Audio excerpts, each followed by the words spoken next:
Hello hello hello, कैसे हैं आप सब? क्या हाल चाल? मेरी आवाज क्लियर आप लोगों तक? प्रॉपरली विजिबल हैं हम आपको यहाँ पर?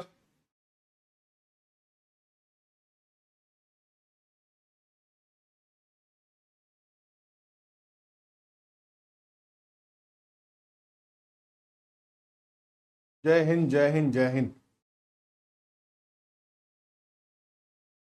प्रॉपरली विजिबल हैं हम आपको यहाँ पर?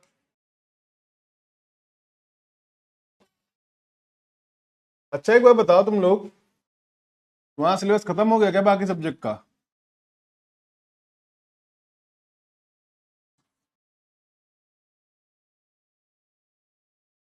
कल हमने आपको कराया था यहाँ पर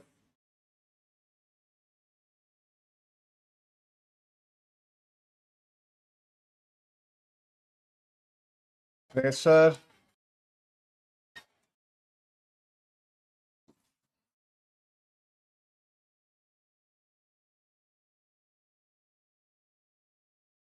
उसके क्वेश्चंस करेंगे आज। आज कराऊंगा साउंड एंड वेव्स, और करेंगे यहाँ पर हीट एंड टेम्परेचर,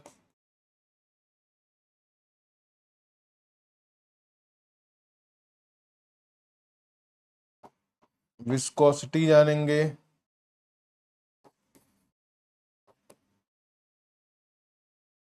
और जानेंगे आपको यहाँ पर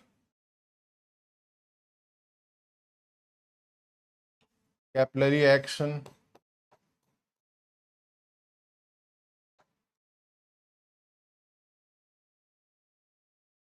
और कुछ क्वेश्चंस करेंगे।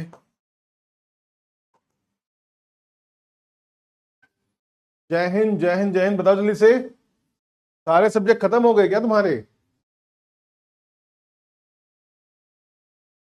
मतलब सारे एग्जाम, जो सारे सब्जेक्ट थे आपके जीके वगैरह, खत्म हो गया क्या आपका कंप्लीट? रिद्धिमा कह रही जय हिंद जय हिंद जय हिंद। जय हिंद हो गए बेटा, आप बताओ जो बता रहा हूँ आपको। मतलब आज आपकी एक ही क्लास है, कल भी एक ही क्लास है, इसलिए पूछ रहा हूँ ऐसा। मैथ्स रीजनिंग सब खत्म हो गई?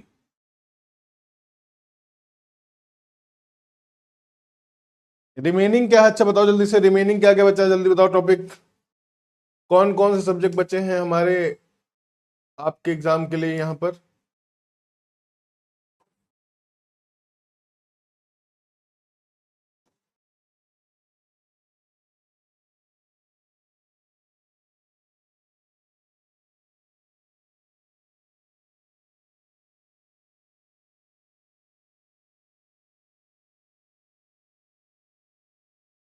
कौन सा सब्जेक्ट बचा है तुम्हारा, बताओ।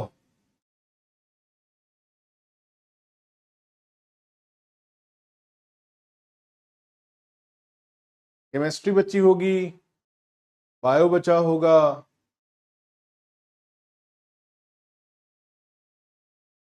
फिजिक्स ही बची केवल?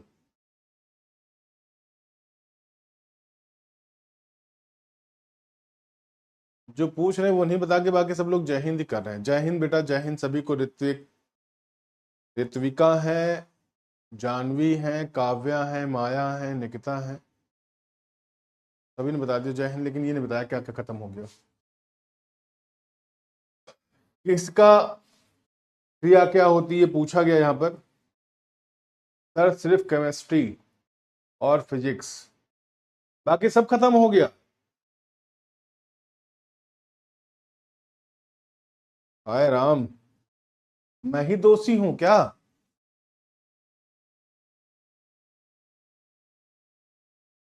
मैं ही दोषी हूं इस बैच में? सॉरी बॉस, खत्म कर देंगे इस वीक में सब कुछ। इस वीक में बेटा खत्म कर देंगे, डोंट वरी। इस वीक में खत्म हो जाएगा। फिजिक्स में लगभग लगभग खत्म ही हो रहा है, कुछ और बचा तो करवा देंगे। प्रैक्टिस करवाएंगे धुआंधार, ये बात जान के चलो। प्रैक्टिस बहुत होगी, मतलब बहुत होगी। कैपिलरी एक्शन कल मैंने बताया था ना, जो किसी भी सरफेस टेंशन को तोड़कर अगेंस्ट द ग्रेविटी कोई चीज ऊपर जाती है तो क्या है वो? वो केशिका क्रिया होती है। तो कैपिलरी एक्शन जिसको कल मैंने बताया था, इसमें आपको एग्जाम्पल दिए थे, ये सारे एग्जाम्पल थे कैपिलरी एक्शंस के। जैसे कोई पूछे ना, आपका जो ट्यूब लालटेन, पहले लोग लालटेन बोलते थे जो कोई बच्चा थोड़ा सा डल होता, लालटेन हो गया बिल्कुल, या चश्मा लगा के मिल जाए उसे तो लालटेन, ठीक है, तो उसको लालटेन बोलते थे, तो लालटेन बोलते, लालटेन। अच्छा चलो एक क्वेश्चन बताओ, बहुत प्यारा सा क्वेश्चन है, मैं पूछता नहीं जनरली किसी से, लेकिन तुम मिल के पूछ ही लेता हूं।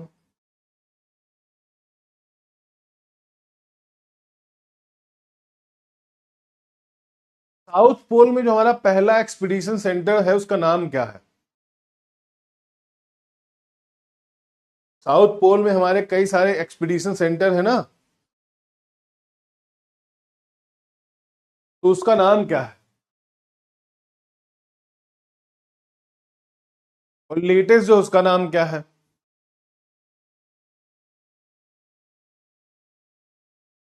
इतना तो कर ही लिया होगा तुमने।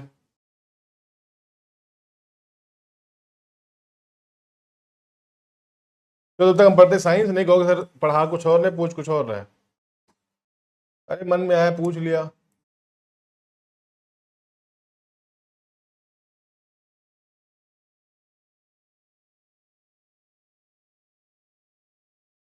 दीपिका कह रही जय हिंद। बेटा जय हिंद सभी को एक बार जय हिंद हो गया। तो कैपिलरी एक्शन क्या हो गया? तो कहा कि जितना छोटा एरिया होगा उस पाइप का उतना ही ज्यादा कैपिलरी एक्शन उसका ऊपर होगा। वाटर कैपिलरिटी जो आपकी इंक्रीज होती है जब स्पेस क्या होता है, छोटा होता है, और वाटर लेवल लोअर होती है जो स्पेस क्या होता है, बड़ा होता है। तो यही चीज में दिखाई गई, कैपिलरी एक्शन जो सकरे पाइप होते हैं उसमें क्या होगा, ज्यादा ऊपर तक होगी, उसकी केस का क्रिया ज्यादा होगी, जो ज्यादा चौड़े होंगे उसमें क्या होगी, कम होगी। ठीक ना? सरफेस टेंशन मैंने करवा दिया था। ठीक, नहीं पूछू ना। विस्कोसिटी क्या होती है, फ्लो रेजिस्टेंट टू फ्लो, मतलब जितना गाढ़ापन, जिसे कहते हैं इसमें क्या, विस्कोसिटी, जो गाढ़ापन होता है। विस्कस मतलब होता है चिपचिपा, दैट इज विस्कस। तो जितना ज्यादा उसमें चिपचिपापन होगा, कहते क्या, मूव करने में उसको जितना टाइम लगे, जैसे आपने देखा शहद, शहद देखा ना, और तारकोल देखा होगा, जो सड़क बनाने में यूज करते, काली सड़क बनती नहीं जो उसमें, तो बहुत धीरे धीरे बहते हैं वो चीजें, उनके विस्कोसिटी कहते हैं।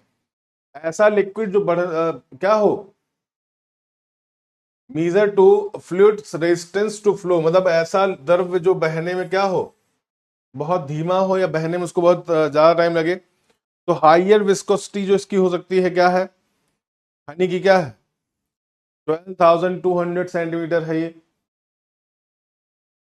और विस्कोसिटी मतलब होता है कितना जो पदार्थ है उसका गाढ़ापन से है, जो उसके बहने में क्या करता है, उसके विरोध करता है उसके द्रव को चलने में, जबकि लिक्विड फ्लो करता है आपका।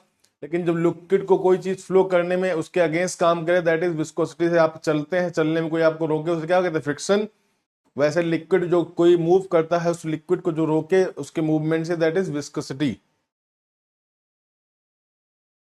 बताया नहीं यार तुम लोग, कोई एक आदमी ने जवाब नहीं दिया मेरी बात का, कि साउथ पोल के एक्सपीडिशन सेंटर को हम लोग क्या कहते हैं।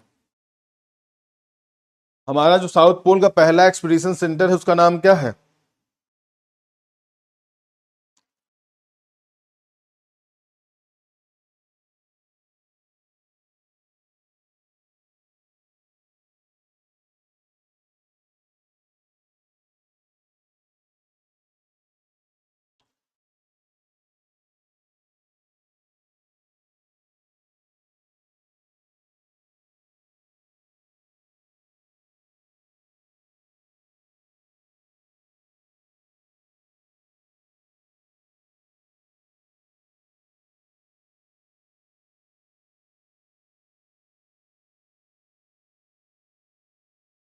देखो, डॉक्टर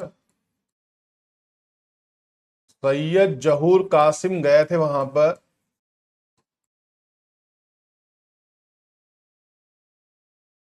1981-82 में, और हमारा जो पहला एक्सपीडिशन सेंटर था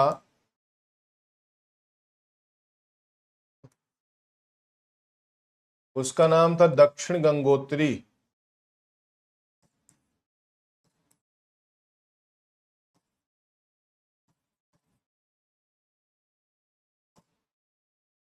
क्या नाम था? दक्षिण गंगोत्री नाम था। ठीक? पहले वाले का नाम दक्षिण गंगोत्री था। ठीक। मैत्री और भारती बाद में आए हैं। 1983 में बना था ये फर्स्ट टाइम। चलो माया सूत्र बताइए कम से कम, अच्छी बात है बेटा। चलिए अच्छी बात। विस्कोसिटी क्या होता है? The quantity of represent a liquid fluid resistance to flow. क्या करता है? Represent a fluids resistance to flow and the to about कहा गया है यहाँ पर। To put in the simpler terms, viscosity is the friction between fluid and molecules. जैसे आपका देखा गया सॉलिड में हम लोग चलते हैं तो फ्रिक्शन लगता है, वैसे जो चलने पे आपका जो लिक्विड है जो फ्लो करने में क्या करे? फ्रिक्शन पैदा करे, दैट इज वही होता है विस्कोसिटी। ठीक है। तो विस्कस बोलते हैं उसको, और बोला गया है liquid by measuring the thickness. तो यूजुअली रिलेट करते हैं हम किससे? Viscosity of a liquid by measuring the thickness. For example we can state that the honey is thicker. Thickness मतलब होता है गाढ़ापन जो होता है, meaning higher viscosity than the normal water. तो जिसका गाढ़ापन ज्यादा होगा वो क्या होगा? विस्कोसिटी उसकी क्या होगी? ज्यादा होगी। तो विस्कोसिटी तो हमने बताया था आपको यहाँ पर, दैट इज, इसका यूनिट क्या होता है? इसका यूनिट होता है पास्कल सेकेंड। इसके एसआई यूनिट क्या है? Pascal second. और अगर हम इसकी एमकेएस यूनिट पूछ रहे तो क्या हो जाएगा? किलोग्राम पर मीटर सेकेंड। किलोग्राम पर मीटर सेकेंड आप जानते ही हैं। और सीजीएस यूनिट अगर कोई पूछे तो क्या होगा? पॉइस होगा।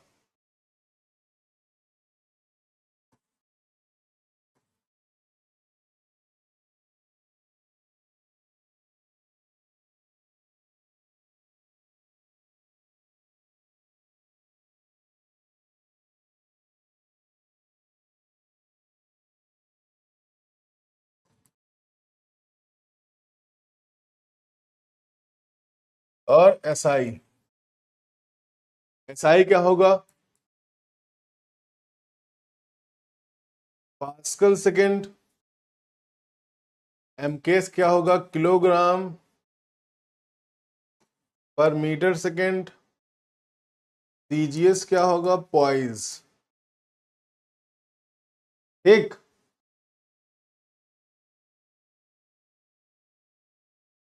अब कुछ क्वेश्चंस हैं जो मैंने पूछा था आपसे, कहा था आपको मैं थोड़ा क्वेश्चन पूछूंगा तो आप मुझे बताओ यहां पर।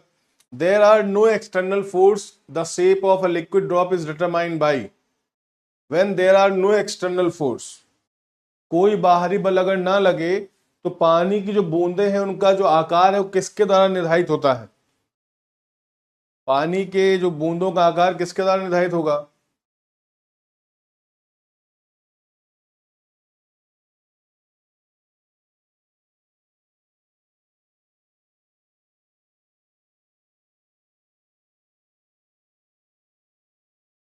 बताओ किसके द्वारा निर्धारित होगा?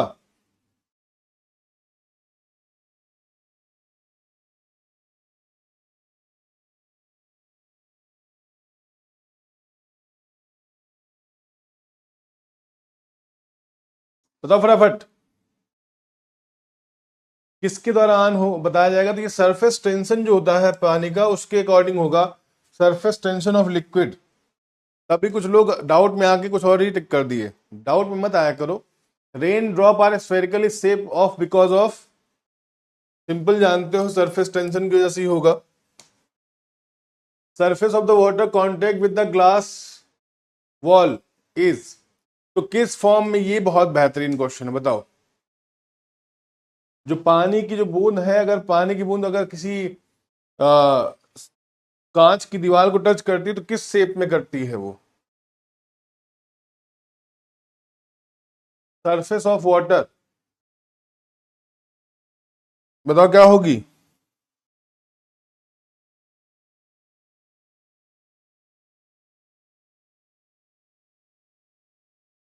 बताओ।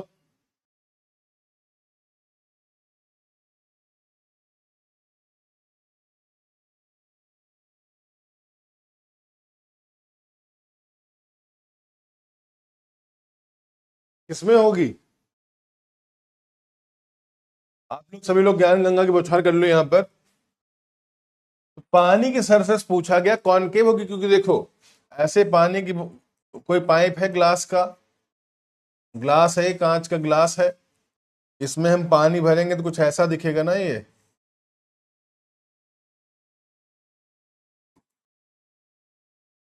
तो ये जो शेप बन रहा है वो कैसा बन रहा है, जो ऐसा चंदा की तरह शेप बनेगा वो कैसा शेप होता है, किसका शेप होता है ये? आप जानते हो किनारे पे उठा हो, बीच में धंसा होती है, क्या होता है? अवतल लेंस होते हैं ना ये। ये होता है ना कॉनकेव। ऑप्शन नंबर क्या होगा? बी। 73.33% कॉनकेव होगा। क्या होगा? कॉनकेव। अब बात करते हैं, if common salt is dissolve in water then the surface tension of salt water is, क्या होगा? If common salt is dissolve in water then the surface tension of salt water क्या होगा? Common salt dissolve in water then surface tension.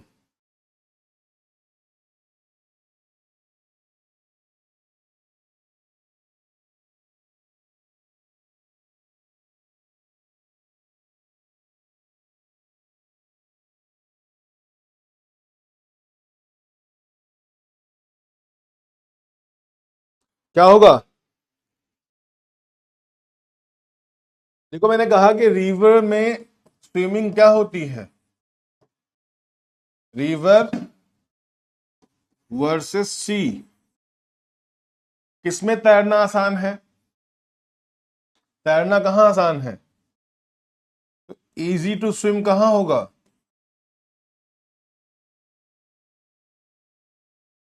Easy to swim कहाँ होगा? तो easy to swim होगा आपका कहां पर?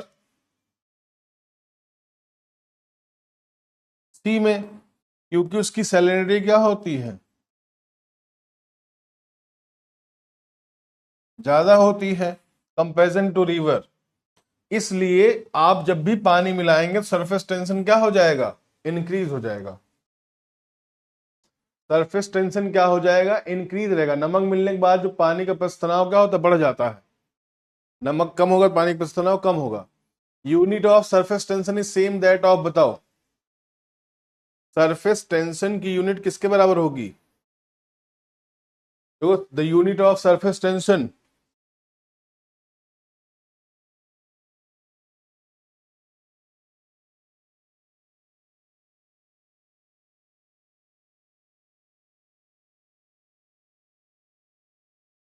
क्या होगा? मैं बता देता हूं, आप मुझे बताना क्या होगा। न्यूटन पर मीटर होती है, आपको पता ही है। न्यूटन पर मीटर होती है। सरफेस एनर्जी न्यूटन होगा नहीं। फोर्स पर unit area F upon A, तो मीटर स्क्वायर हो जाएगा। सरफेस एनर्जी पर यूनिट लेंथ, बताओ क्या होगा यहां पर?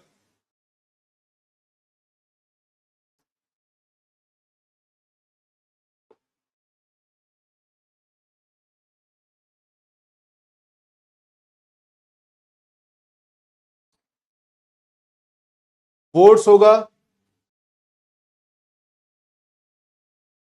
पर यूनिट लेंथ होगा यहां पर। क्या होगा? फोर्स पर यूनिट लेंथ होगा, एरिया नहीं होगा। तो ये हो जाएगा, इसका बी ऑप्शन आना चाहिए। अब चलो बात करते हैं हीट क्या होती है। अब ध्यान समझना, एक एक चीज मेरे से सुनते रहना, समझ जाना। कह रहे बॉडी टेम्परेचर बढ़ा हुआ है और हीट वेव्स चल रही हैं। दो अलग अलग वर्ड होते हैं क्या? एक ही वर्ड होता है। अब हीट टॉपिक पे आते हैं, ऊष्मा पे, सीधा ऊष्मा, और किस पे? तापमान टॉपिक हमारा, heat and temperature.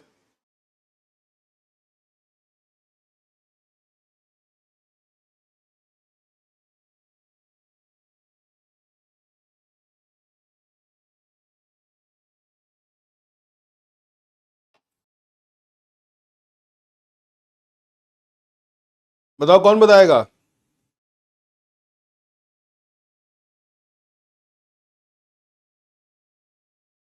Heat and temperature, ये आपके दो, ये टॉपिक कराना है, लेकिन मैं आपसे पूछूं हीट एंड टेम्परेचर में डिफरेंस क्या है?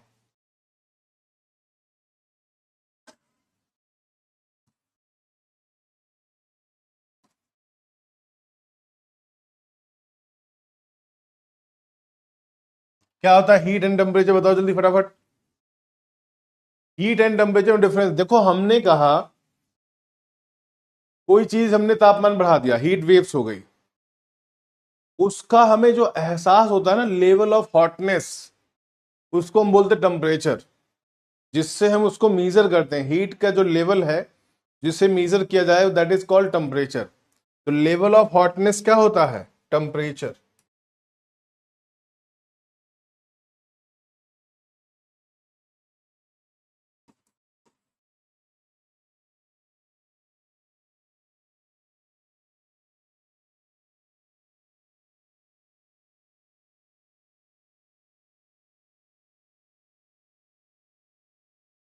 क्या बोलते हैं? टेम्परेचर।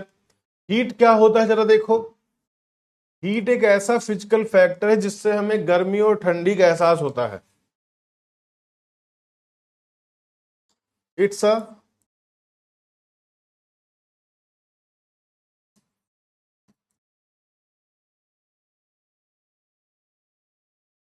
फिजिकल फैक्टर है, ये एक भौतिक कारक है जो क्या करता है, that feels hotness and coldness.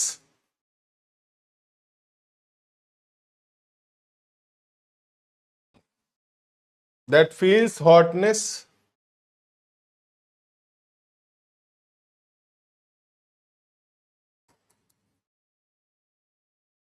And coldness, गर्मी और ठंडी का एहसास कराती है। और कहते हैं इस एक तरह की एनर्जी भी है।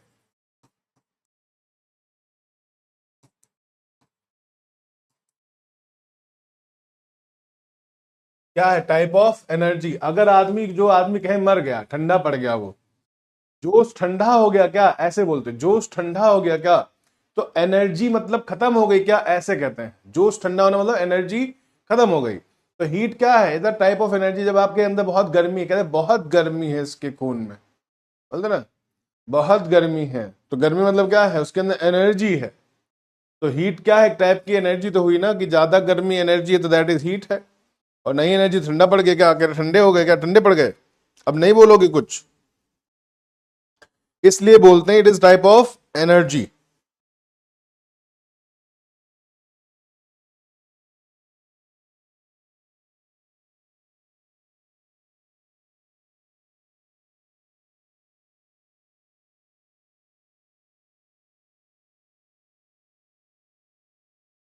और टेम्परेचर क्या होता है?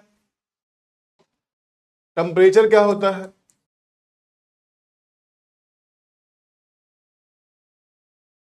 टेम्परेचर जो होता है बेटा, वो फिजिकल क्वांटिटी होती है। क्या होती है ये? एक भौतिक फिजिकल क्वांटिटी है, वो फिजिकल फैक्टर है, ये फिजिकल क्या है,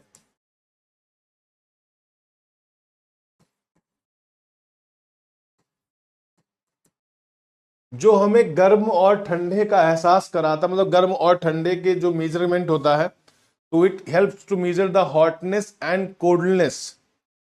और हॉटनेस एंड कोल्डनेस फील कौन कराता है? हीट कराता है। तो उसको मेजर करने के लिए it helps to measure the hotness and coldness.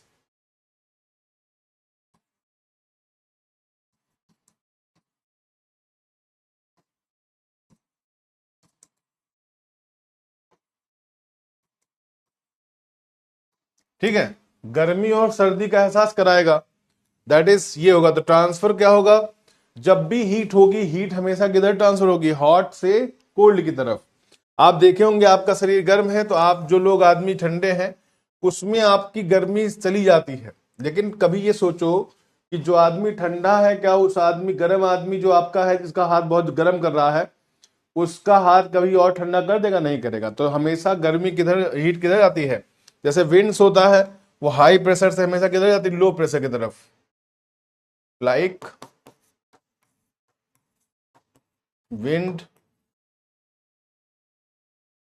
Always flow high pressure to low pressure. वैसे जो होता high temperature to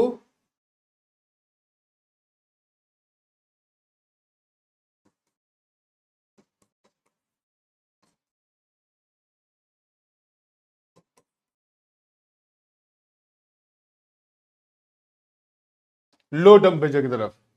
high temperature से किधर जाएगा? हमेशा लो टेम्परेचर की तरफ। ये आपका यहां पे होगा कि हाई टेम्परेचर से लो टेम्परेचर की तरफ।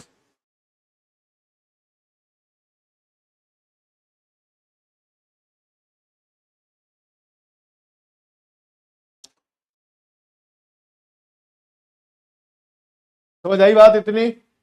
इतने में किसी को दिक्कत बता सकते हो? देखो यहाँ पे लिखा हुआ है हॉटनेस एंड कोल्डनेस को मेजर करते हैं, और ये one body to another body होता है, डिफरेंस देयर बॉडी टेम्परेचर पे डिपेंड करता है। और जिधर टेम्परेचर डिफरेंस कम होगा, ज्यादा मतलब जहां पे टेम्परेचर कम होगा उधर से हाई टेम्परेचर से लो टेम्परेचर की तरफ जाएंगे। अब कहते हैं इन मेजरमेंट ऑफ टेम्परेचर क्या है? Unit of temperature.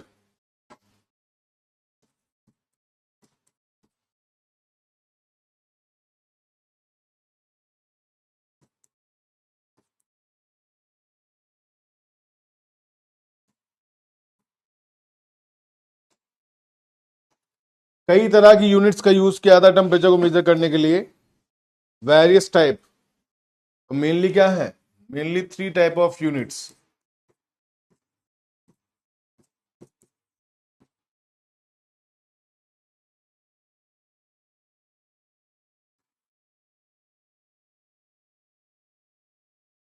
क्या होगा नंबर वन?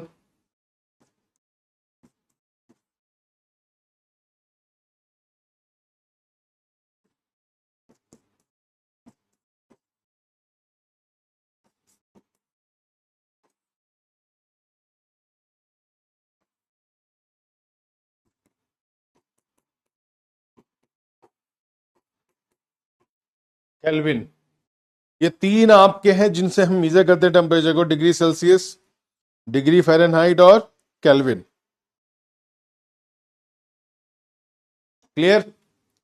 इतने में किसी को दिक्कत है बताओ दीजिए फटाफट। तीन तरह की चीजें होती, फ़ारेनहाइट होता है, सेल्सियस होता है और केल्विन होता है। जैसे आप देखे होगे क्या, डिग्री सेल्सियस, डिग्री फ़ारेनहाइट और डिग्री केल्विन, ऐसे होता ना। तो इससे मेजर करते हैं हम लोग टेम्परेचर को। अब हीट एंड टेम्परेचर क्या था? हीट ओवरऑल एनर्जी होती है। हीट और टेम्परेचर में डिफरेंस क्या? Heat is the overall energy of the movement of atom, substance जो घूमता है उसके बीच में। अब पूछा गया heat is reliant upon the factors like speed of the particles, size of particles, number of particles, so on temperature that against free of the these variables. तो इसमें टेम्परेचर को कोई लेना देना नहीं होता है। अब उससे पहले हम ये बताएं आपको, उससे पहले बता दें कितने तरीके से हम लोग मेजर करते हैं उसको जान ले, वो ज्यादा जरूरी है।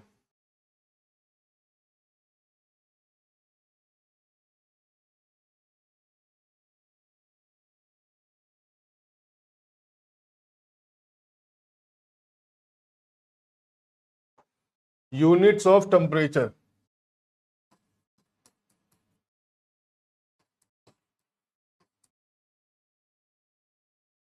तो उसको पहले कहेंगे क्या? पहला कौन सा है?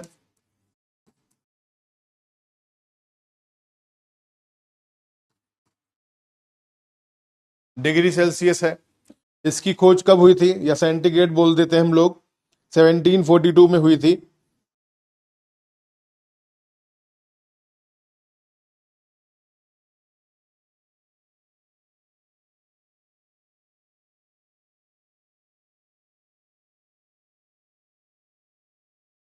ठीक है, किसने किया था? या फिर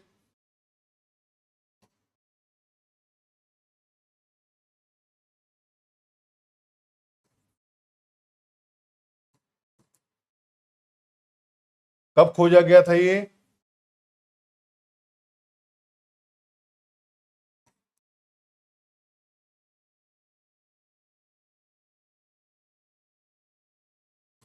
सेल्सियस ने इसकी खोज की थी।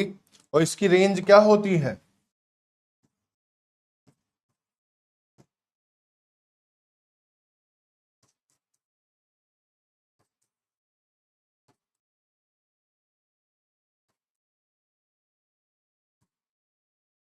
टू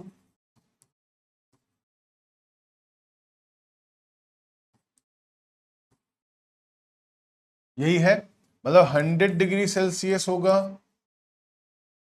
और 0 डिग्री सेल्सियस होगा। मतलब 0 to 100 के बीच में काम करता है। 100, 0 to 100 इसी के बीच में रहेगा, रेंज यही रहेगी इसकी। अब कहें कहां से कहां तक, तो क्या होगा 0 degree Celsius to 100 degree Celsius, इसके बीच में रहेगा। मतलब ये फ्रीजिंग पॉइंट हो जाता है 0 डिग्री, और 100 डिग्री क्या होता है, बॉइलिंग पॉइंट हो जाता है। तो बॉइलिंग पॉइंट से freezing point, freezing point two boiling point, ऐसे रहेगा ये, इसी के बीच में रहता है ये। अब कोई पूछे फ़ारेनहाइट क्या होता है, तो जर्मनी के एक वैज्ञानिक फ़ारेनहाइट, उन्होंने इसकी खोज की थी, ठीक है ना। तो ये कब हुआ था, फ़ारेनहाइट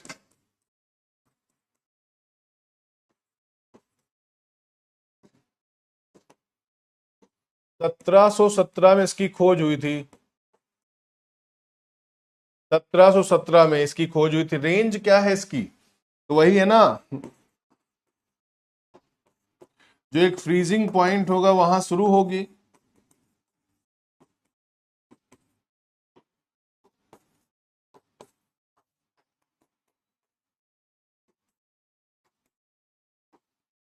बॉइलिंग पॉइंट के बीच में। तो यहां पे 0 डिग्री नहीं होता है, ये जो स्टार्ट होगा इसकी रेंज होगी 32 होगी। कितनी होगी, 32 डिग्री,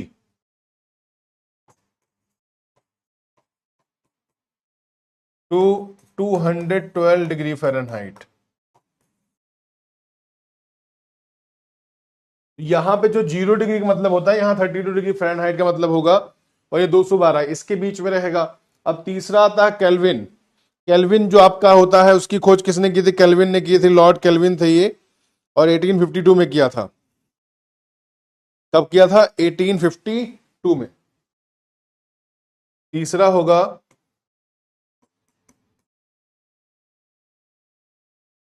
केल्विन,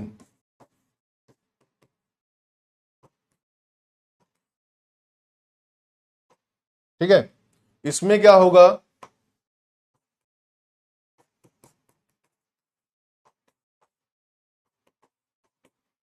यहां बॉइलिंग पॉइंट कितना होगा, और यहां फ्रीजिंग पॉइंट कितना होगा,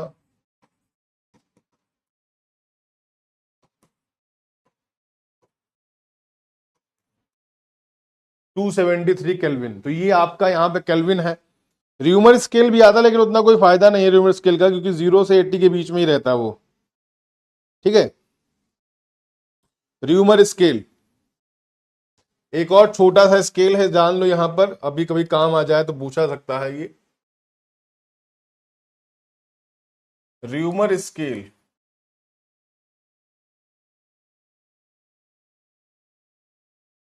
ये भी आपका एक यूनिट ही है टेम्परेचर का, कि 0 degree Reaumur to 18 degree Reaumur रहता है ये होता है फ्रीजिंग पॉइंट, ये होता है बॉइलिंग पॉइंट, ठीक है। एक फ्रीजिंग पॉइंट होता है, एक बॉइलिंग पॉइंट होता है। इसमें ध्यान रखने वाली बात होती है कि 80 डिग्री बॉइलिंग पॉइंट होगा, और 0 डिग्री क्या होगा, फ्रीजिंग पॉइंट होगा। और इसकी भी खोजकर्ता का नाम क्या है, र्यूमर ही था। तो ये ध्यान रखेंगे, इसके जो इन्होंने खोज की वो र्यूमर ही थे। अब एक क्वेश्चन आता है, रिलेशन क्या है इन तीनों के बीच में, मेनली तीन ही है। रिलेशन बिटवीन बॉइलिंग आपका जो होगा सेंटीग्रेड, फ़ारेनहाइट एंड केल्विन, इनके बीच का रिलेशन क्या है ये बताना आपको। इन तीनों के बीच में क्या रिलेशन है,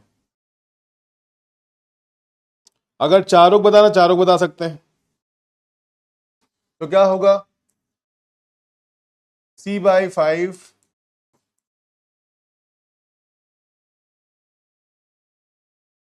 R/4 और 270 के माइनस,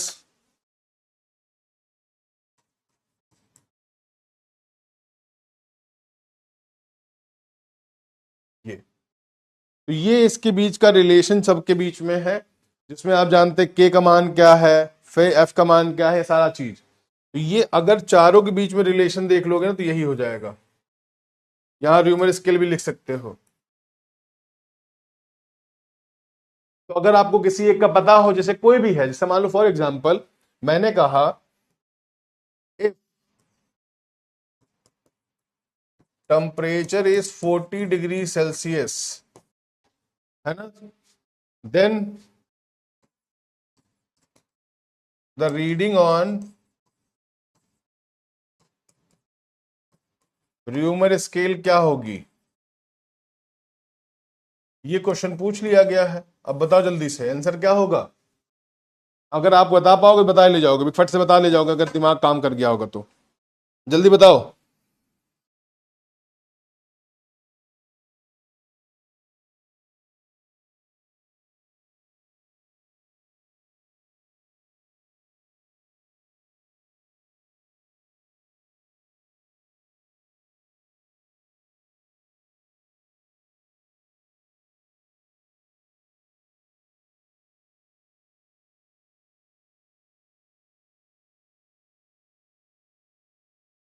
क्या होगा। 32 आया है। देखो C/5 और इक्वल टू R/4 कर दोगे, क्योंकि ये रिलेशन निकल के आएगा ना, सबके सब बराबर ही है। तो यहां C की वैल्यू क्या है, 40 है। 40/5 इक्वल टू R/4। यहां 8 हो गया, 1 हो गया।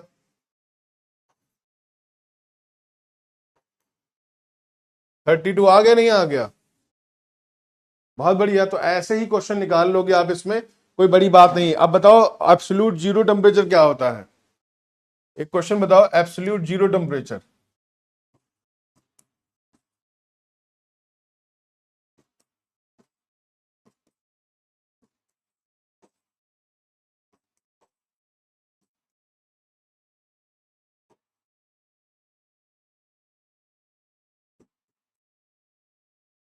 परम सुनिताप बोलते हैं इसको। देखो कहा गया है कि मैक्सिमम कितना हो सकता है, इसकी कोई लिमिट नहीं अभी तक डिसाइड है। कोई टेम्परेचर कितना अधिकतम हो सकता है उसकी कोई लिमिट नहीं है, लेकिन न्यूनतम कितना हो सकता है उसकी एक डिस्क्रिप्शन आ चुका है, उसका लिमिट आ चुका है। There is no limit of the maximum temperature till now.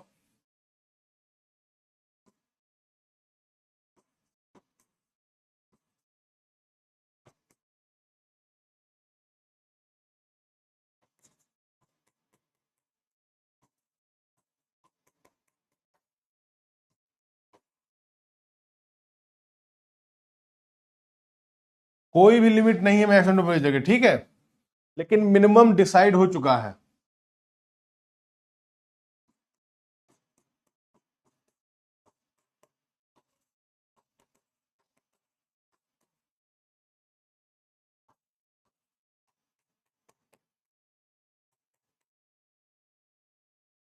क्या हो चुका है, डिक्लेयर हो चुका है, उसी को बोलते परम सुनिताप।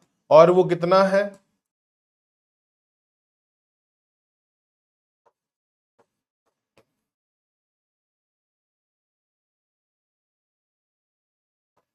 इसी को बोलते हैं एब्सोल्यूट जीरो टेम्परेचर। यही है। 0.15 कहना बहुत तर्कसंगत है, मतलब वही जान लो।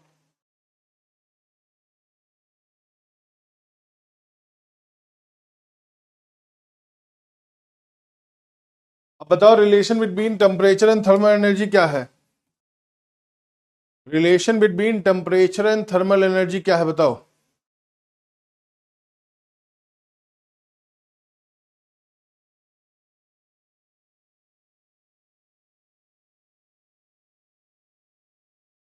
बताओ relation between temperature and thermal energy.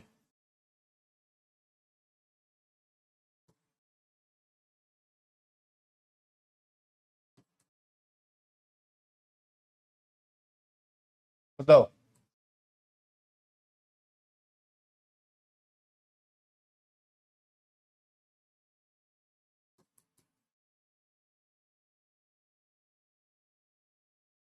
क्या होगा। तो इसका सिंपल सा रीजन होगा, जैसे जैसे टेम्परेचर बढ़ाएंगे थर्मल एनर्जी ऑटोमेटिक इंक्रीज होती जाएगी। तो इसका रिलेशन क्या है? इफ वी इंक्रीज टेम्परेचर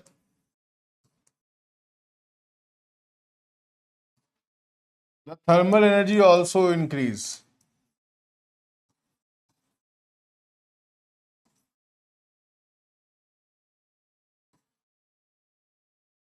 क्या होगा?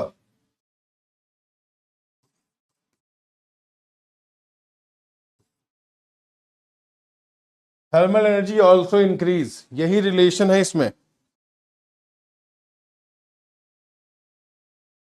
अरे सॉरी,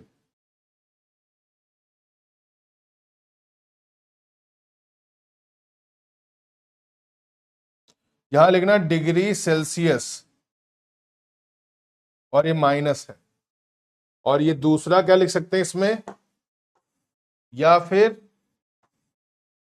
0 डिग्री के, ऐसा है। ठीक, तो मेरा था गलती हो गया यहां पर, समझ आ गया? हम मत करें रिकॉर्डेड नहीं होता, डायरेक्टली प्रोपोर्शनल होता है, बिल्कुल सही बताया धार्मिक आपने।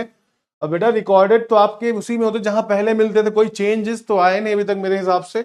आप एक बार सर्च को या फिर से डाउनलोड करो अपना ऐप, फिर से इंस्टॉल करके, तो शायद मिल जाए। मुझे आइडिया नहीं इस बारे में बेटा।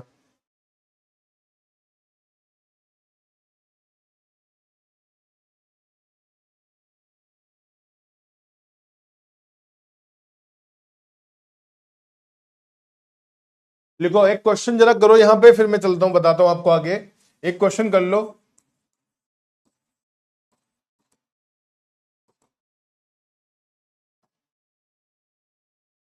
लिखो eight which point of temperature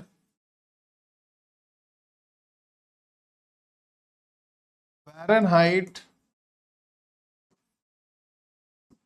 scale twice of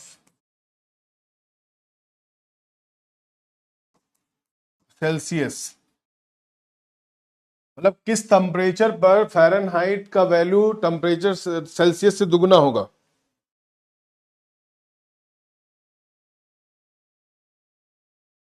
बताओ।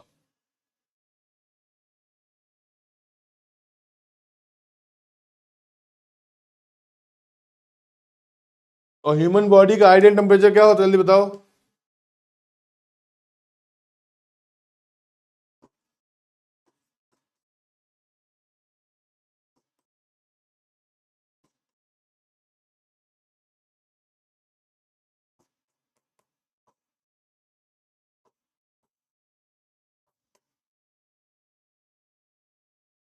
और सेल्सियस में कहा जाए तो 36 के राउंड होगा, 38 के राउंड।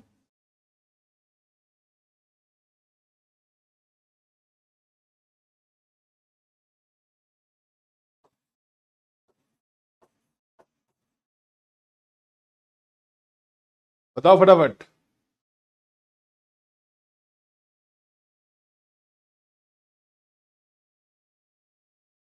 जल्दी बताओ बेटा, यहां पर क्या होगा इसका आंसर, क्या वैल्यू आएगी, किस टेम्परेचर पर फ़ारेनहाइट का वैल्यू सेल्सियस से डबल होगा। जैसे कहते हैं किस टेम्परेचर पे फ़ारेनहाइट और सेल्सियस बराबर होते हैं, तो ये भी पढ़ते हो ना, किस टेम्परेचर पे सेल्सियस और फ़ारेनहाइट दोनों क्या होंगे, बराबर होते हैं। वैसे पूछा गया किस पर डबल होंगे just.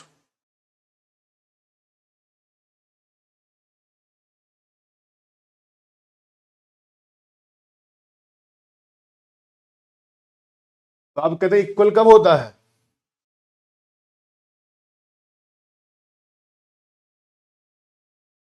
Eight -40 degree Celsius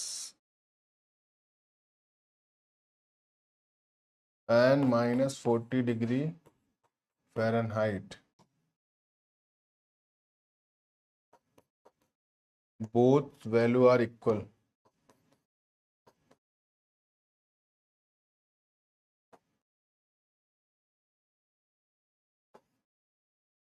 same, ये बोला गया था, लेकिन इसका बताना है। किसी का नहीं आया क्या जवाब अभी तक? अरे मेरे यार सुनो, यहां पर देखो, हम लोगों ने क्या पढ़ा था रिलेशन, जरा देखो यहां पर। हमें Fahrenheit F -32 equal to C by क्या करना है 5। हमने कहा किस टेम्परेचर पर होगा, तो सी की एफ कितना होगा 2C हो जाए। एफ की वैल्यू कितनी कर दें 2C कर दें, क्योंकि दुगना होना चाहिए ना सेल्सियस से। तो हमारा जो यहाँ पे क्वेश्चन निकलेगा कैसे निकलेगा, 2C upon F -32/9 equal to C by 5। अगर हम इसको सॉल्व करते हैं तो कितना आता है 10C minus 160 equal to 9C आएगा। तो हम अगर इधर माइनस कर देंगे तो क्या होगा, T इक्वल टू 160 आ रहा नहीं आ रहा है, सेल्सियस कितना होना चाहिए 160 आ रहा नहीं आ रहा है। भगत के, वेरी गुड बेटा, बहुत बढ़िया। T इक्वल टू 160 आएगा नहीं आएगा? तो यही क्वेश्चन अगर पूछ लिया जाए एक लाइन में तो आप बिल्कुल भिन्ना जाओगे। रिलेशन तो यही है ना बेटा। मन नहीं कर रहा क्या तुम लोगों को पढ़ने का? रिस्पॉन्स ही नहीं करते तुम लोग यार। जरा सा क्वेश्चन जो डिले पड़ जाते हो, मतलब लिखते रहो छापते रहो।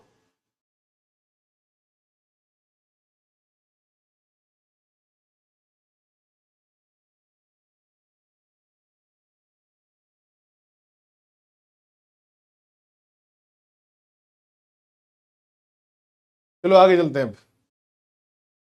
ये तो टेम्परेचर हो गया आपका, गॉट इट ना? अब समझ आई बात, चलो ठीक है।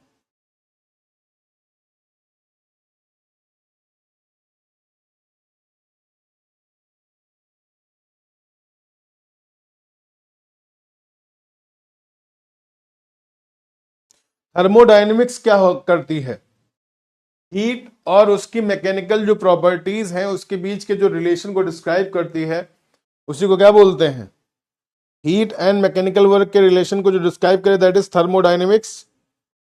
उसी को बोलते हैं ना थर्मोडायनेमिक्स, कि किसी और को बोलते हैं?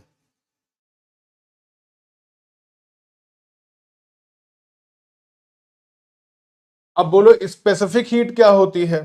चलो ये ठीक है, स्पेसिफिक हीट क्या होती है, हीट तो पढ़ लिया आप। स्पेसिफिक हीट क्या है, लेटेंट हीट क्या है,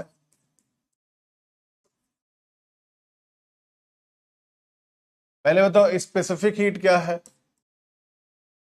और फिर हम कैसे हीट को ट्रांसफर करते हैं वो भी बताएंगे, और हीट का हम ट्रांसफर कैसे करते हैं, एक जगह से दूसरे जगह हीट कैसे ट्रांसफर होती है वो भी बताएंगे हम आपको। लेकिन पहले बताओ स्पेसिफिक हीट क्या है।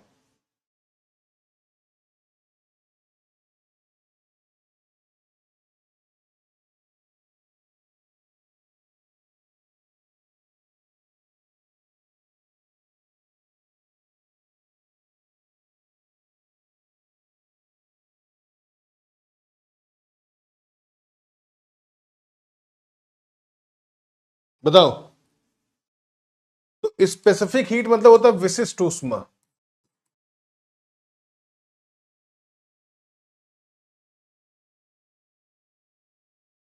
कहते हैं कोई भी 1 ग्राम का कोई सामान है,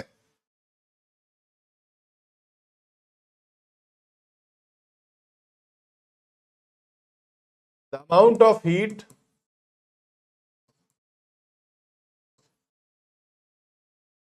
रिक्वायर्ड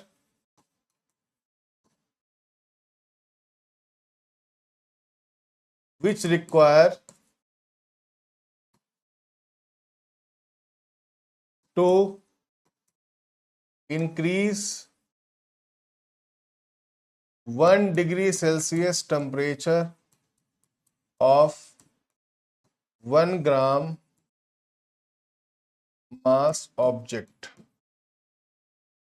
किसी भी 1 ग्राम के ऑब्जेक्ट का 1 डिग्री सेल्सियस तापमान बढ़ाने के लिए जितना ऊष्मा की रिक्वायरमेंट होती है उसी को हम लोग क्या बोलते हैं, उसकी विशिष्ट ऊष्मा बोलते हैं या स्पेसिफिक हीट बोलते हैं, जिसको हम लोग क्या कहते हैं,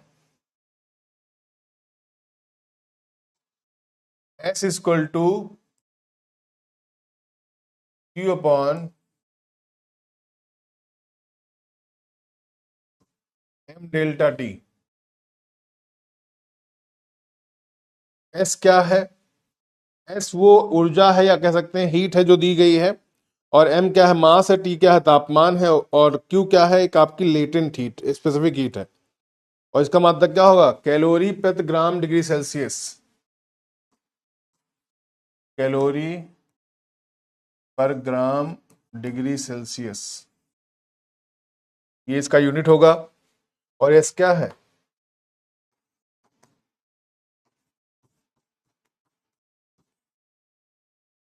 हीट है ये। एम क्या है? मास है। और टी क्या है?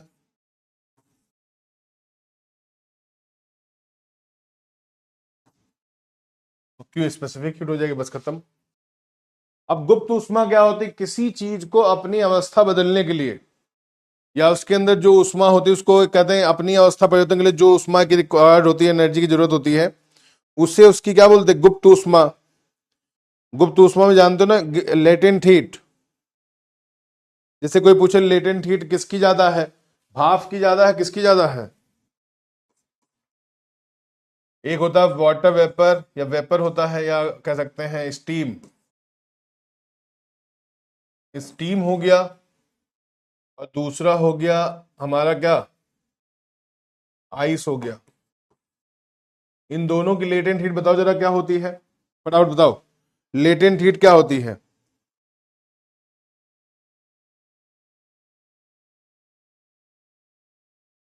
और इसका एग्जांपल बताओ लेटेंट हीट का मुझे एक थोड़ा सा।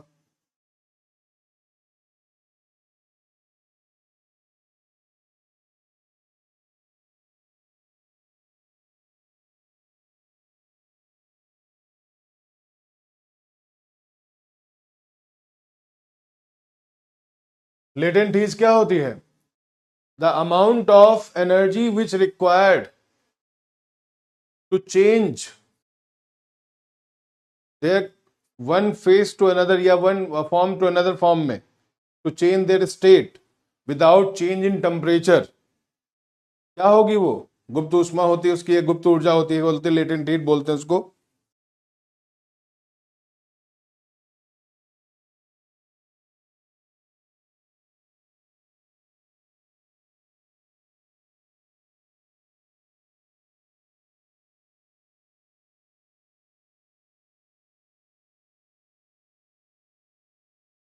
बताओ जल्दी से।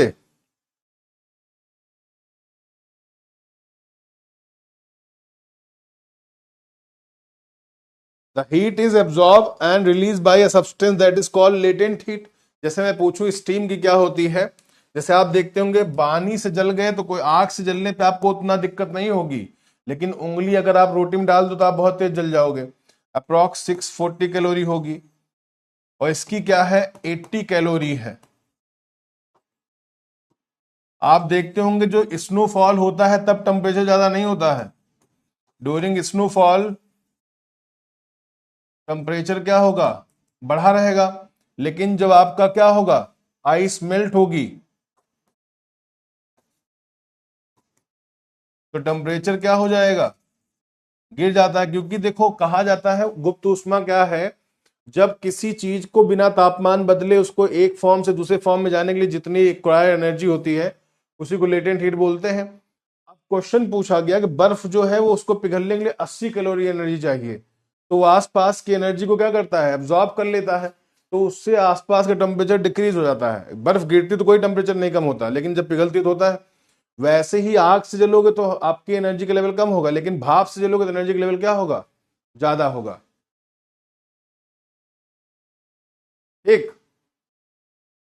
तो इसलिए आपसे बोलते गुप्त ऊष्मा, जो उसको रिक्वायर्ड होती बिना टेम्परेचर चेंज किए, without change in temperature, change in state, the energy required that is, energy मतलब heat, energy required that is latent heat. क्योंकि heat is also form of energy. मैंने शुरू में बताया था कि जब टेम्परेचर में कोई चेंज नहीं करना, जहां बर्फ गिर रही वहां बर्फ गिरेगी, उसमें कोई दिक्कत नहीं। आपके आसपास जो रोटी है वो तो रोटी रहेगी ही, बाहर से कैसी टेम्परेचर उसका नहीं, अंदर जो भाप है उसका टेम्परेचर अलग है।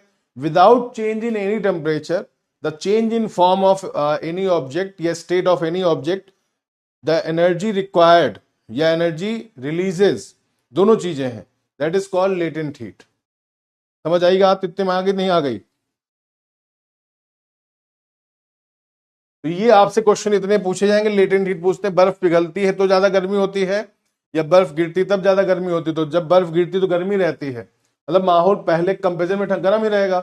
लेकिन जब बर्फ पिघलना शुरू की, तभी तो हम लोग कहते हैं पहाड़ मैदान में रहने वाले लोग, प्लेन एरियाज में, यूपी बिहार राजस्थान ये सब, कहेंगे गलन बढ़ गई है, मतलब मेल्टिंग, हिडन हीट है वो, मेल्टिंग हो रही है ना, मेल्टिंग।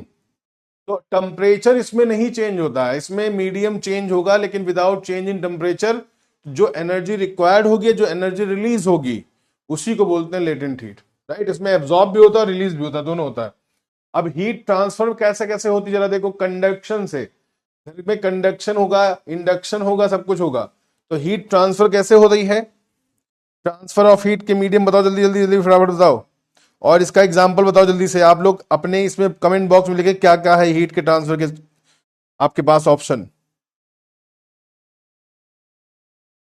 जब रेडिएशन से हो, जैसे सूरज की किरण हमारे जमीन पे आती है और ऊर्जा लेकर आती है, तो सन, और जहां से सन की रेस रोशनी आती, बीच में कहीं कहीं मीडियम भी नहीं है, ये स्पेस में गायब है। एटमॉस्फेयर में तो हवा आ गई, लेकिन उसमें मीडियम में नहीं है। विदाउट मीडियम अगर कोई हीट ट्रांसफर होती है, उसे बोलते हैं रेडिएशन। क्या बोलते हैं? Radiation. In which transfer take by electromagnetic wave, electromagnetic wave मतलब which do not need any medium. Electromagnetic मतलब क्या होता है? Which do not need any medium, जिसको किसी भी माध्यम की रिक्वायरमेंट ना हो। कन्वेक्शन क्या होता है?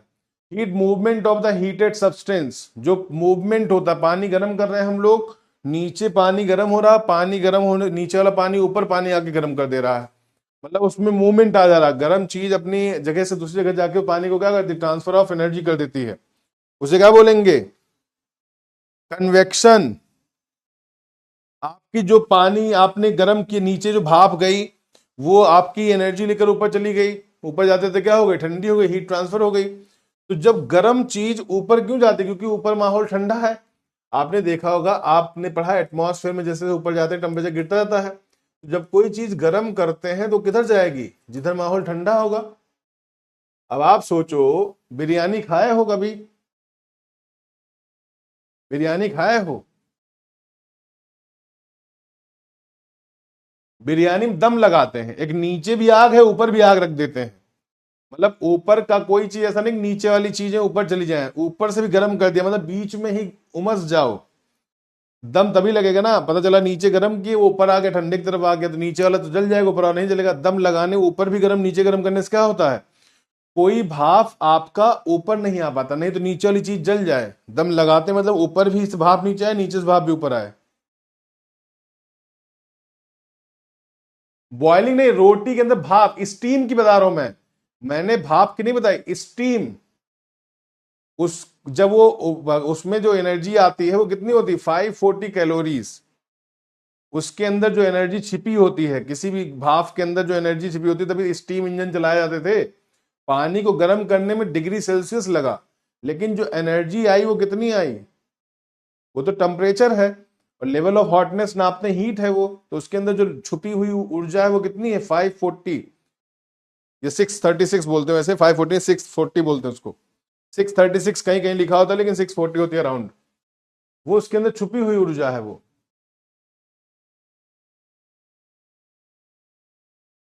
और जब किसी चीज को क्या करते हैं? डायरेक्ट कांटेक्ट से करेंगे तो कंडक्शन कहेंगे उसको।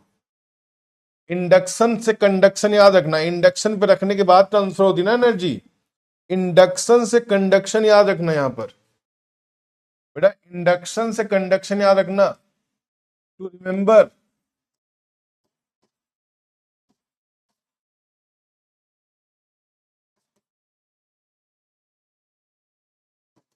इंडक्शन में क्या होता है? कंडक्शन। इंडक्शन स्टोव होते ना आपके घर में, उसी से कंडक्शन होता है। 536 होता है अराउंड, हाँ वो थोड़ा मिस्टेक हो गया होगा, लेकिन बेटा होती उतनी उसकी।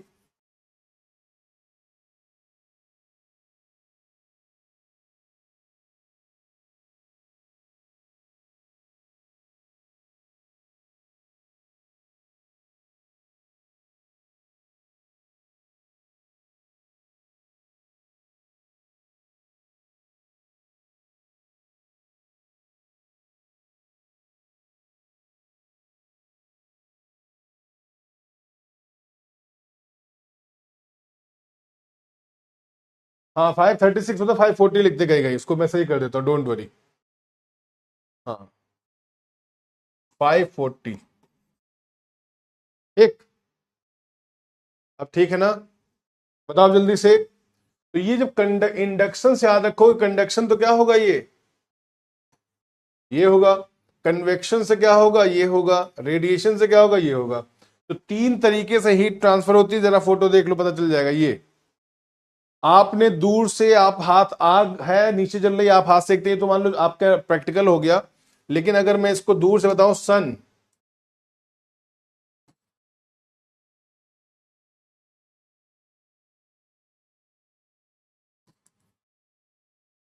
ये हो गया। अगर कोई चीज आपके यहां पे एक तरफ गर्म कर रहे तो दूसरी तरफ एनर्जी क्या हो जाएगी, फ्लो करेगी। तो टच में आने पर दैट इज कंडक्शन। लोहे की छड़ एक तरफ गर्म करते दूसरी तरफ ये गर्मी पहुंच जाती, मतलब कंडक्शन है वो।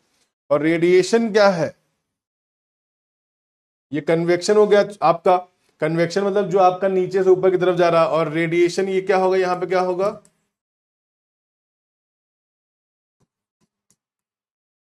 और बोन फायर जो होती है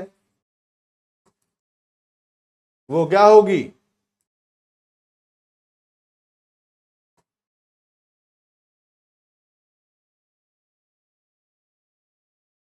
सही हो गया बेटा। इतने में कोई डाउट है, इतने में बताओ जल्दी से। ये बहुत सिंपल सिंपल सी बातें थी, मैंने बता दिया आपको। या आप नॉर्मली अपनी लाइफ में देखते हैं, लेकिन कंफ्यूजन कभी कभी आता है बस। कोई डाउट हो तो मुझे बता सकते हो, सर डाउट है यहाँ पर, अभी अभी मुझे बता दो और कुछ।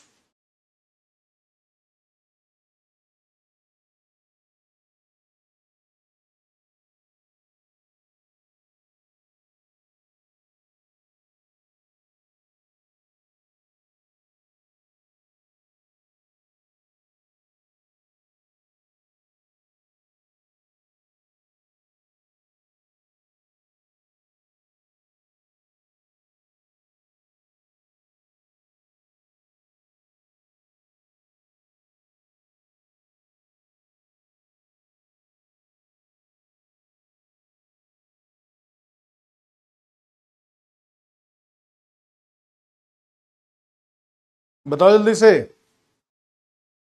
चलो, अब पूछा गया कंडक्शन, उसको लिखा हुआ है। जब टच से हो that is via direct contact होगा ये। यहां देखो, वाया डायरेक्ट कांटेक्ट होगा ये। वाया फ्लूइड होगा तो क्या होगा, कन्वेक्शन होगा। और वाया इलेक्ट्रोमैग्नेटिक रेडिएशन होगा without any medium, that is radiation. Convection मतलब वाया फ्लूइड भी हो सकता है, आप आग, आप से आग सेक रहे हैं तो वो भी हो सकता है। सरफेस एंड एडजस्टेंट बिल्कुल आस पास हो तो उसको भी बोलते क्या। इतना क्लियर है हीट वाली बातें। अब कुछ क्वेश्चन करवा दूं हीट के, हीट के कुछ क्वेश्चन करवा दूं।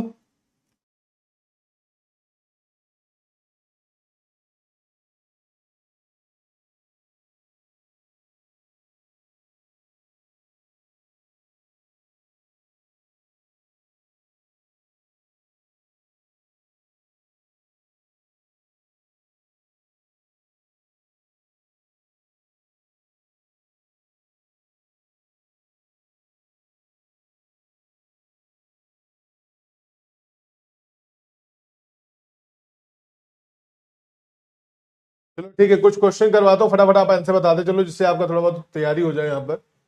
और कई पेपर ले लेता हूं मैं। क्वेश्चन नंबर 1 करवा दें, चलो ठीक। चलो पहला क्वेश्चन करो। पहला क्वेश्चन बताओगे, मैं आपसे क्वेश्चन लिखता चलूंगा। कॉमन यूनिट ऑफ हीट क्या है, बताओ। आप लोग बोलोगे कॉमन यूनिट ऑफ हीट क्या है, बताओ। कमेंट बॉक्स बताओ, कॉमन यूनिट ऑफ हीट, पहला क्वेश्चन है ये। फटाफट बताओ common unit of heat.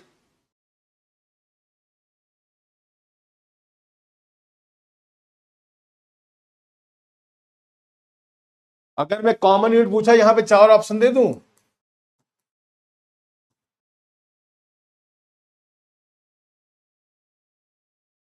Joule, calorie, what kilowatt. अब जबकि मैंने यहां पूछा कॉमन यूनिट, इसलिए ध्यान से सुनना इसको, बताना अब बताओ क्या बताओगे। चलो ऑप्शन दे देता हूं इसी बात पे, चलो बताओ अब। चार ऑप्शन है, joule, calorie, what, kilowatt.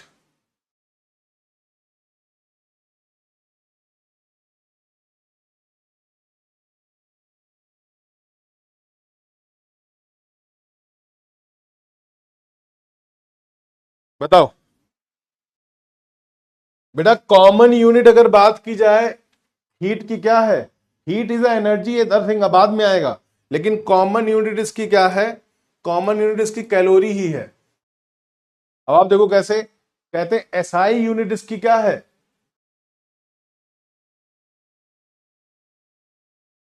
SI unit क्या है इसकी?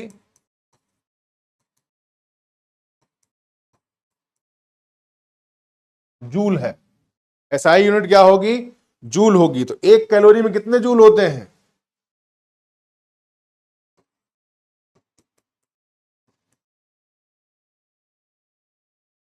एक कैलोरी इक्वल टू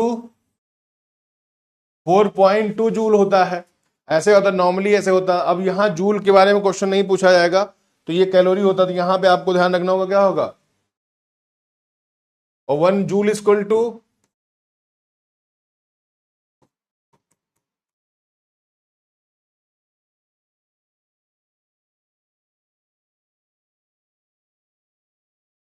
ऐसे भी हो सकता है 0.24 होगा, 42 नहीं होगा, 24 होगा। मैंने बराबर कर दिया, ठीक है ना। तो यहां पे जो लोग बी ऑप्शन नहीं लगाए लगाए, कॉमन यूनिट मैंने पूछा है, ए लगा दिया सबने। बेटा जूल तो बाद में आती, पहले कैलोरी आएगी नॉर्मल। यहां पे एसआई यूनिट नहीं पूछा मैंने, कॉमन एसआई यूनिट है जूल। जूल एसआई यूनिट है। ठीक, अगला क्वेश्चन करो अच्छा इस बात पे। क्वेश्चन नंबर 2, इसमें धोखा नहीं करना है। बताओ fastest method of heat transfer.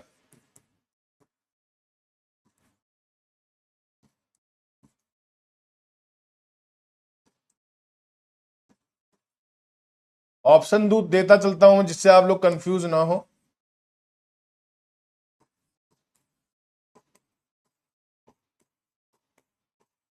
एक है कन्वेक्शन,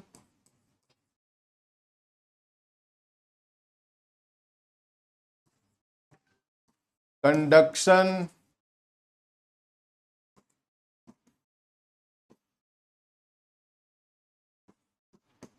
रेडिएशन, और एडवेक्शन भी बोल सकते हैं।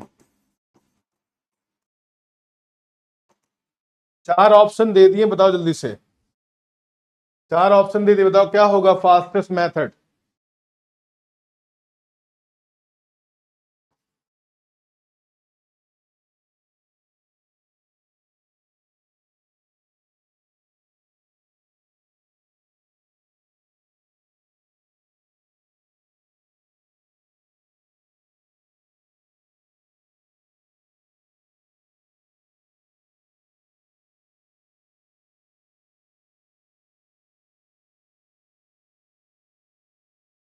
बताओ।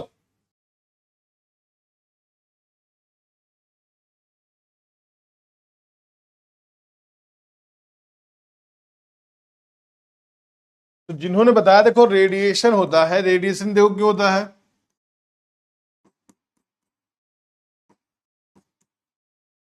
इस स्पीड से होता है ये। तो ऑप्शन नंबर क्या होगा? सी। सभी ने सही बताया, इसमें लगभग 69% लोग जवाब दिए यहां पर। अब देखो बाकी सब में बहुत स्लो होता है। कन्वेक्शन जो होता है आप जानते हैं कहां पे होता है कन्वेक्शन।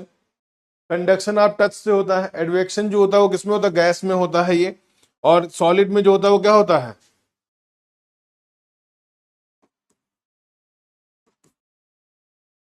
और ये होता है लिक्विड में मैक्सिमम, मेनली लिख सकते हैं वैसे। ये सॉलिड में होता है। एडवेक्शन क्या होता है? गैसेस में होता है ये।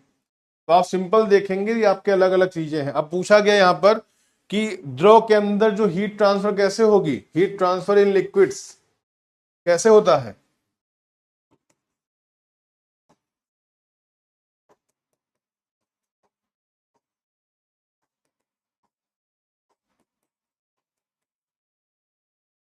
कैसे होगा बताओ?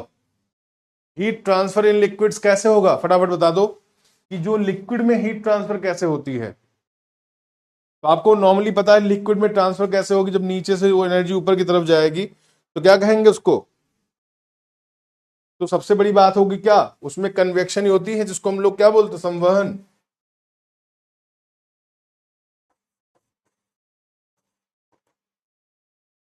बाकी सबका तो डिक्लेयर, ये कहाँ कैसे होता है इसमें ही पता चलता कहाँ पे कैसे होगा। ठीक।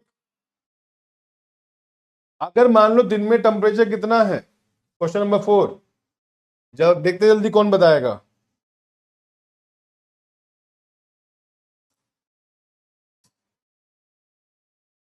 इफ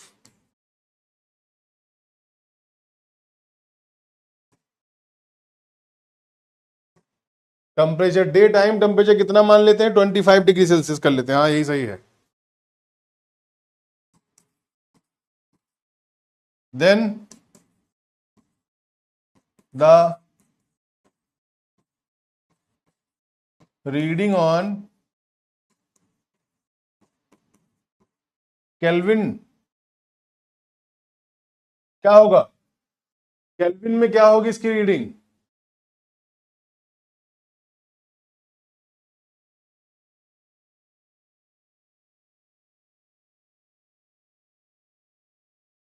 केल्विन में इसकी रीडिंग क्या होगी?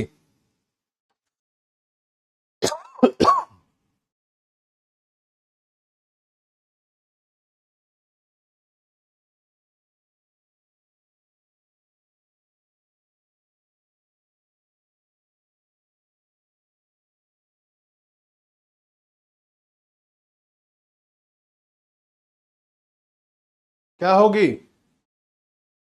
केल्विन में बताना मेरे दोस्त, केल्विन में बताना है, तुम लोग कहां घूम रहे हो। देखो क्या होता है, आपको मैंने रिलेशन बताया था किसमें, डिग्री फ़ारेनहाइट और केल्विन में, तो आप शायद भूल गए यहां पर।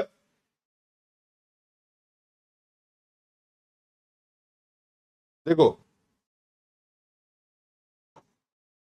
C/5 = K-, ये तो था। अब यहां पे लिखो कि 5/25 ये जुड़ जाएगा तो कितना होगा, 298 हो जाएगा।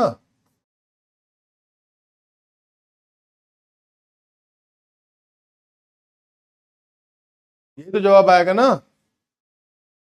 परम शून्य कैसे रख दिया तुमने यार, वो एब्सोल्यूट जीरो टेम्परेचर होता। ठीक है, जो भी लगाया जानवी सही लगाया तुमने, ये ठीक है ना।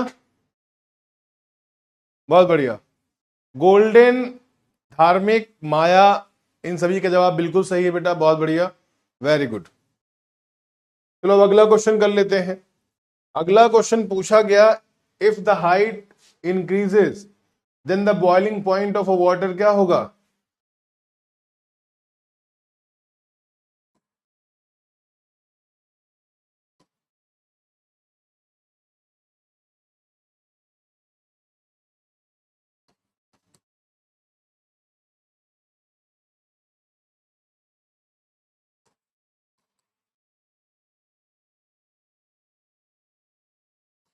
बॉइलिंग पॉइंट ऑफ वाटर क्या होगा बताओ जल्दी से।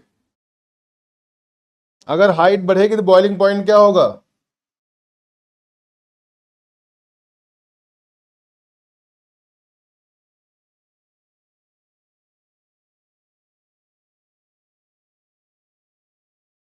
देखो पहाड़ों पे जाते हैं तो खाना देर में पकता है, खाना देर में बनता है ना पहाड़ों पर।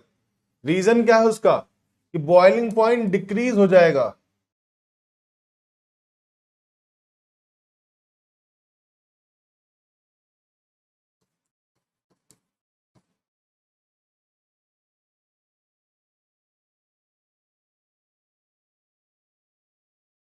हाइट मतलब एल्टीट्यूड। ठीक। चलो एक क्वेश्चन और बताओ यहां पर, the heat measure by which instrument?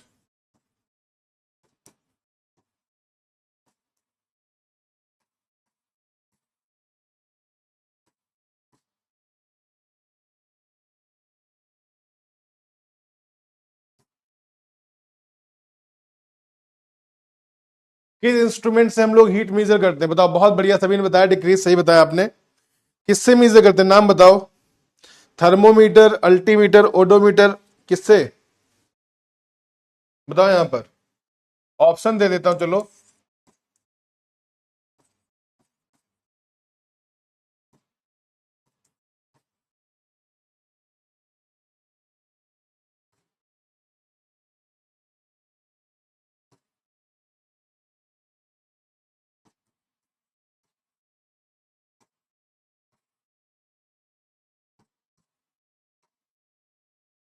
बताओ फटाफट।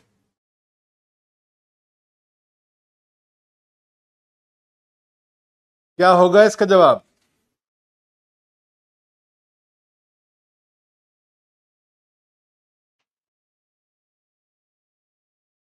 और मैं मुझे कुछ और भी बता दो, अमीटर और वोल्ट मीटर में क्या डिफरेंस है?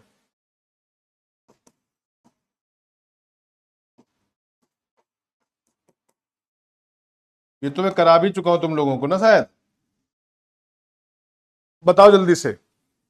अरे टेम्परेचर नापते थर्मामीटर से बेटा।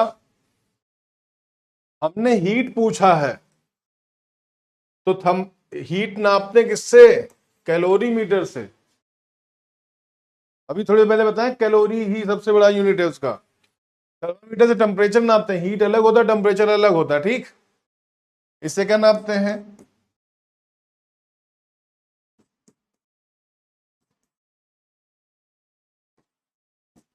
ओडोमीटर से क्या नापते हैं? डिस्टेंस। अल्टीमीटर से क्या नापते हैं?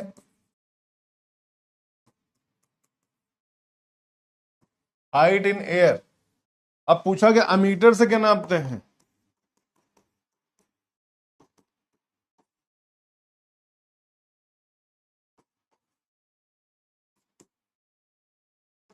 Electric current. इससे क्या नापते हैं?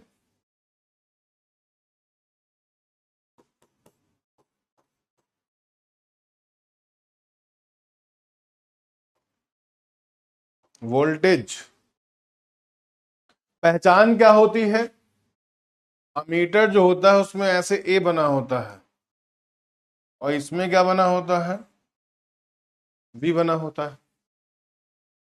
समझ गए? अब क्वेश्चन यहां पे था, आंसर डी था यहां पर।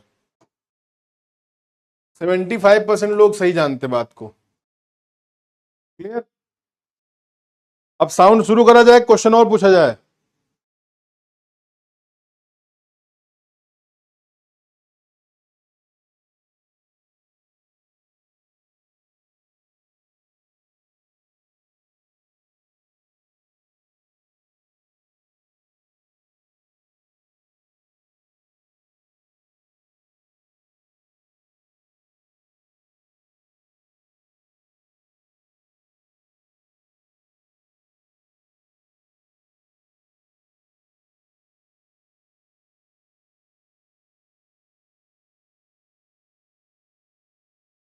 अब एक लास्ट क्वेश्चन बता दो।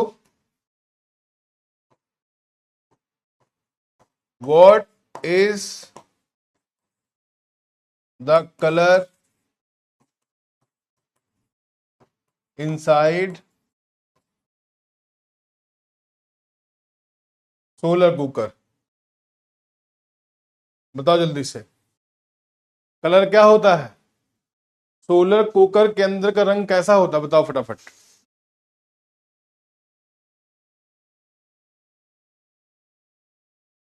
क्लियर है इतना?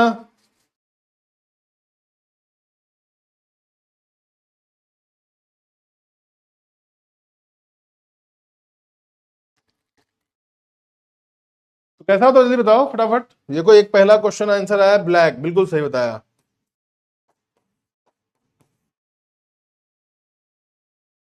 ब्लैक होगा, बिल्कुल सही है।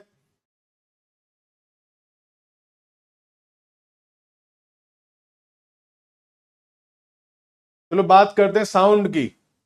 थोड़ा ही ज्यादा जाने ही जाएंगे, थोड़ा ही जानेंगे, ज्यादा नहीं जानेंगे, थोड़ा ही जानेंगे इसके बारे में। साउंड के बारे में बता दूं मैं क्या है। Sound is a type of energy. Sound is a type of energy. अगर हम वेव से शुरुआत करें, देखो वेव ऐसा होता है। मैं यहां से अगर शुरू करूं, वेव से बात करूं, तो वेव से शुरू करना यहां से ऐसा होगा। वेव होता है, तरंगे होती है ना, विच ट्रांसफर एनर्जी। दो तरह की होती हैं, एक होती कौन सी,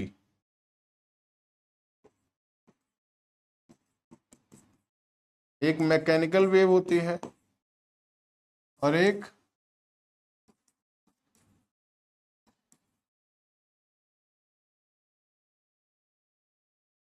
इलेक्ट्रोमैग्नेटिक वेव होती है।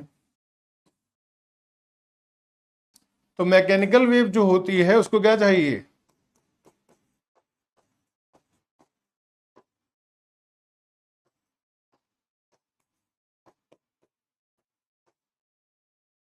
Needs medium to double.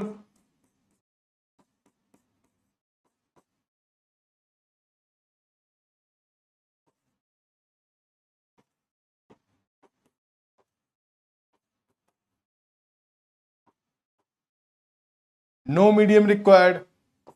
तो इसका एग्जाम्पल क्या होता है बेटा, साउंड। और इसका एग्जाम्पल क्या होता है,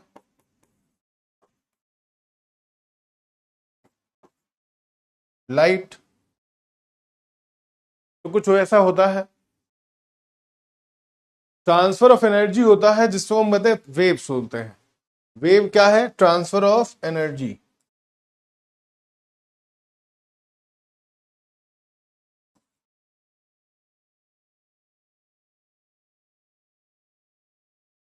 ट्रांसफर ऑफ एनर्जी होगा, वेव्स के थ्रू क्या करते हैं, ट्रांसफर ऑफ एनर्जी। तो वही हम बात करते हैं, साउंड क्या है, sound is a form of energy. ये क्या है, फॉर्म ऑफ एनर्जी है ये,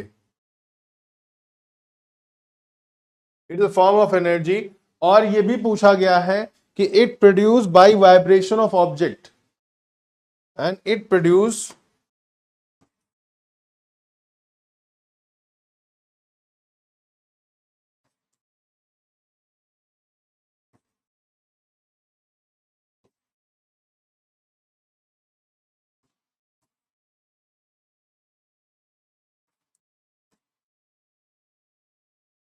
बाय वाइब्रेशन ऑफ ऑब्जेक्ट।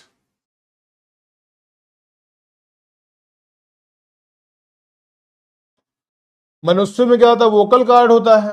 और जो पक्षी होते हैं उसमें क्या होता है, सिरेनेक्स होता है। ये ह्यूमन बींग्स में क्या होगा,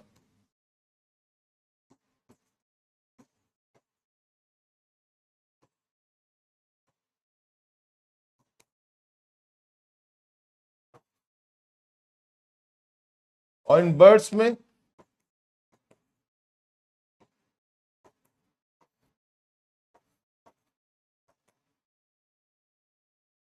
जिससे आवाज पैदा होती है।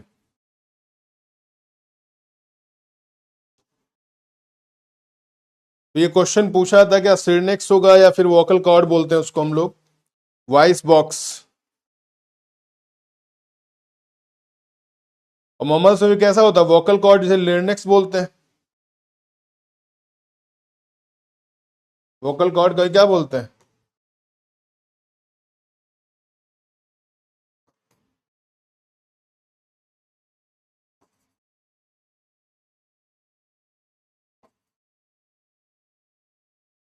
मैमल्स में। तो जो स्तनधारी होते हैं उनमें क्या होता है,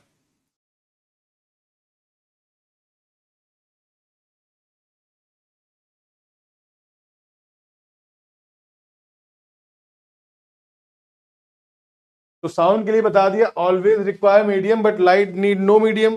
तो साउंड के लिए क्या चाहिए, हमेशा मीडियम चाहिए। तो ये बातें हैं साउंड का। भी अगला टॉपिक जो भी साउंड में है, कुछ टॉपिक अभी बचे क्योंकि साउंड का टॉपिक थोड़ा बड़ा है, तो उसमें थोड़ा सा भी टॉपिक का टाइम लगेगा। तो इसलिए आज इतना ही रखेंगे, साउंड का थोड़ा एबीसीडी आप पढ़ लीजिएगा, आपको दे देता हूं मैं यहाँ पर। बाकी मैं अभी कराऊंगा इसको अगली क्लास जो होगी तुम्हारी उसमें। और होपफुली हम लोग जल्दी इस वीक आप सबका सब खत्म कर लेंगे। इस वीक ही कोशिश रहेगी कि सारा कुछ खत्म हो जाए इसी वीक, दिस वीक आपका सब खत्म हो जाए। तो speed of sound is medium depend किस पे करता है, जरा देखो यहां पर किस पे डिपेंड करेगा, टेम्परेचर ऑफ द मीडियम पे करेगा, the pressure of the medium पे करेगा, साउंड डिक्रीज भी होगा। तो ये सारी चीजें पढ़िएगा। साउंड का टॉपिक अभी हम कराएंगे आपका नेक्स्ट जो लेक्चर होगा उसमें, तो थोड़ा सा इसके लिए आपको वेट करना पड़ेगा कल करवा दूंगा इसको मैं। और ध्यान रखो यहां पर ये वाला टॉपिक हो चुका है आपका मेरे साथ, कौन सा, ये वाला हीट एंड टेम्परेचर हो चुका है। साउंड एंड वेव्स आपको कल कराया जाएगा, टुमारो आप क्या करेंगे, साउंड एंड वेव्स करेंगे। अब ध्यान रखो बेटा, अगर इसी वीक खत्म कर दे तो कैसा रहेगा, मतलब मैक्सिमम कोर्स आपका खत्म हो जाएगा, लेकिन प्रैक्टिस स्टार्ट कर देंगे उसके बाद। ऐसा नहीं कि बैच बंद हो जाएगा, प्रैक्टिस कंटिन्यूअस जारी रहेगी। नंबर भले देख लो अपने आप लोग, अपने जो आपने किए हैं उसको जरूर देख लो। तो नंबर की बात आए तो यहाँ देख लेना चाहिए, मानसी के सबसे ज्यादा है, निकिता के 5 है, माया के 5 है, धार्मिक के 4, जानवी के 4, आलोक के 4, नित्यश्री के 4, रिद्धिमा के 4, काव्या के 3, भगत के 3। तो टॉपर आज की कौन है, ठीक। इस वीक खत्म कर दे तो कैसा रहेगा, आज की टॉपर है भैया मानसी, बच के रहो इनसे, मानसी इज द टॉपर। और आज की टॉपर मानसी है। और हाँ, तो ये आपके लिए रहेगा इतना। तो होपफुली आप लोग इस वीक खत्म कर ले तो बेहतर होगा। केमिस्ट्री के भी कुछ लेक्चर होंगे और फिजिक्स का मैं साउंड अभी कल कराऊंगा, क्योंकि साउंड में लगेगा टाइम, 2-1.5 घंटे करीब लगेगा उसको पढ़ने में अच्छे से, जिससे आपका एग्जाम में क्वेश्चन भी हो जाए सॉल्व। तो आज इतना ही रखेंगे, फिर मिलते हैं कल आपसे। होपफुली आप सभी लोगों ने काफी कुछ एंजॉय किया होगा, यहाँ पर काफी कुछ समझा भी होगा, मजे भी आए होंगे। मजे नहीं आए तो बेटा बता देना, मजे कैसे आते हैं मैं बता दूंगा। तो चलिए, अभी मैंने एक बैच में पूछा था, मैं सोच रहा हूं कि थोड़ा मैं चेंज कर लूं अपना स्ट्रक्चर, बताओ कैसा रहेगा, तुम लोग क्या राय दोगे मुझे, मैं अपना स्ट्रक्चर बदल लूं ना बदल लूं। चले गए क्या सब लोग, भाग गए, चलो भाग गए होगे मुझे लगता, हो कि नहीं हो, चले गए क्या। अरे एग्जाम में से मत डरो, एग्जाम एक ऐसा ही होगा जैसा हम रोज लेते हैं, जैसा हम यहाँ रोज एग्जाम कराते हुए ऐसा एग्जाम होगा वहां भी, इससे खतरनाक नहीं होगा। बताओ, मैं तो पूछ रहा था कुछ, तो यहाँ पे कुछ जो लोग गायब हो गए, जब गायब हो गए तो कोई बात ही नहीं है। जो चाहे स्ट्रक्चर बदलूं थोड़ा सा, लेकिन चलो कोई बात नहीं, आप लोग बहुत बेहतरीन हैं, वेरी गुड। हम इस वीक आप लोग का पूरा सिलेबस खत्म करने की कोशिश कर रहे हैं। तो आज के लिए बेटा इतना ही, बाय, टेक केयर एंड जय हिंद।